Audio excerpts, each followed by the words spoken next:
भारतीय राजनीति में पिछले कुछ महीनों के दौरान कई राज्यों में बड़े पैमाने पर दल बदल और राजनीतिक विलय देखने को मिला है। पहले पंजाब में आम आदमी पार्टी, उसके बाद पश्चिम बंगाल में टीएमसी और अब महाराष्ट्र में शिवसेना यूबीटी में बड़ी टूट हो गई और इन सब के लिए बीजेपी को जिम्मेदार ठहराया जा रहा है। विपक्षी पार्टियों में हुई टूट के बाद दल बदल विरोधी कानून फिर चर्चा में है और अब दल बदल कानून को लेकर वरिष्ठ वकील कपिल सिब्बल की याचिका पर सुनवाई करते हुए सुप्रीम कोर्ट ने केंद्र सरकार को नोटिस जारी कर दिया है और जवाब मांगा है। तो क्या है ये पूरी खबर, जानेंगे इस रिपोर्ट में। पिछले 3 महीनों में 3 पार्टियों को तोड़ा क्या, जिनमें पंजाब की आम आदमी पार्टी, पश्चिम बंगाल में टीएमसी और महाराष्ट्र में शिवसेना यूबीटी का नाम शामिल है। इन पार्टियों में हुई टूट से दल बदल विरोधी कानून फिर चर्चा में आ गया है। आप टीएमसी और अब शिवसेना यूबीटी में टूट से जाहिर है कि दल बदल विरोधी ढांचा आज की राजनीति के मौजूदा हालात से निपटने में नाकाम साबित हो रहा है।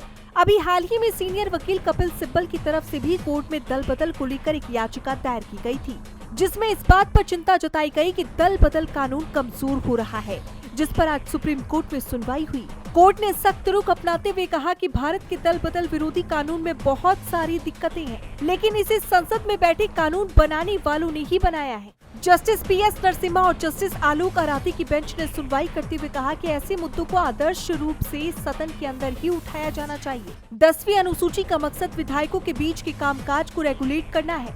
हम 10वीं अनुसूची के कामकाज को देख रहे हैं, इसमें बहुत सारी दिक्कतें हैं, लेकिन इसे किसने बनाया? सांसदों ने बनाया है। सिब्बल के बेंच ने जवाब देते हुए कहा कि संसद सदस्य भी कभी कभी कोर्ट की तरह गलती कर सकते हैं। इसके साथ ही उन्होंने जोर देकर कहा कि ये मुद्दा शायद कभी हल न हो, क्योंकि इससे सत्ता में बैठे लोगों को फायदा होता है।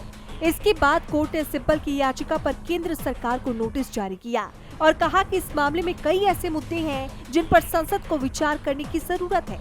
इसके साथ कोर्ट ने सरकार से जवाब भी मांग लिया। डीबी लाइव की रिपोर्ट।